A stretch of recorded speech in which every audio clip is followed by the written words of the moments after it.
안녕하세요. 김성학 변호사입니다.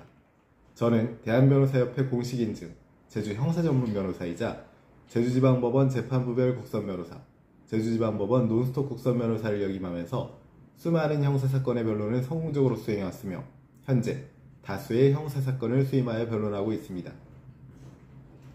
최근 스토킹 처벌법이 시행되면서 단순 연락이나 우연한 마주침조차 스토킹으로 신고되는 사례가 크게 늘고 있습니다. 하지만 신고가 접수되었다고 해서 모두 범죄가 성립하는 것은 아닙니다. 실제로 스토킹 혐의가 무죄로 판단되는 경우도 적지 않으며 조사 단계에서부터 어떤 자료를 어떻게 준비하느냐가 결과를 좌우합니다. 오늘은 제주 스토킹 변호사의 관점에서 스토킹 혐의를 받고 있는 피의자가 무죄를 입증하기 위해 반드시 알아야 할 핵심 전략을 설명드리겠습니다. 스토킹 처벌법은 단순한 1회의 연락이나 우연한 접촉만으로는 스토킹을 인정하지 않습니다. 핵심 요건은 바로 지속적, 반복적 행위입니다. 따라서 피의자는 다음과 같은 내용을 입증할 수 있습니다.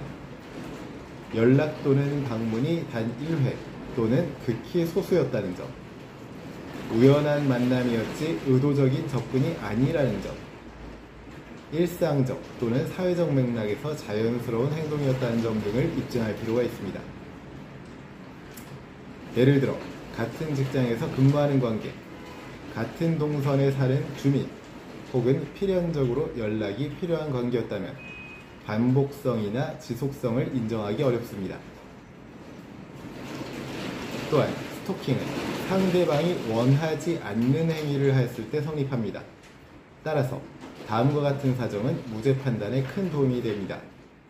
과거 상대방이 먼저 연락을 하거나 대화를 이어간 흔적, 그리고 SNS에서 상호, 댓글이나 좋아요 등을 주고받은 기록, 단순 문의나 생활적 필요에 의해 이루어진 연락, 갈등 해결을 위한 정상적인 소통 시도 등의 경우에는 상대방의 의사에 반한 행위가 아니라고 판단될 여지가 있습니다. 특히 카카오톡 대화 내역, 전화 로그, SNS 기록 등은 상대방 의사가 명확히 드러나는 자료이므로 매우 중요한 증거가 됩니다. 스토킹 처벌법에서 말하는 스토킹은 단순히 연락했다는 이유만으로 성립하지 않습니다. 법원은 실제로 상대방에게 불안이나 공포가 발생했는지를 중점적으로 검토합니다. 다음과 같은 요소가 있다면 무죄 가능성이 높습니다. 메시지 내용이 위협적이지 않고 정상적인 의사소통 수준인 경우, 상대방의 일상생활에 실질적 방해가 없었던 경우, 대화의 흐름이 상대방 역시 감정적으로 대응하거나 대화를 이어갔던 경우, 특정 행동이 상대방의 오해에서 비롯된 경우 등이 있습니다.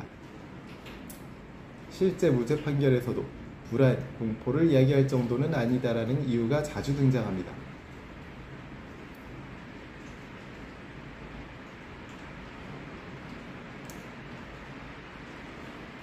스토킹 혐의는 감정적 요소가 개입되기 쉬워 억울한 피의자가 많이 발생하는 분야입니다. 하지만 법적 요건을 정확히 분석하고 초기부터 체계적으로 자료를 확보하면 무죄 가능성은 충분히 존재합니다. 현재 스토킹 혐의에 대한 법률적 도움이 필요하시다면 언제든지 제주 형사전문변호사 김성학 법률사무소를 찾아주시면 신속, 정확한 해법을 제시해드리겠습니다. 조금이나마 도움이 되셨으면 합니다.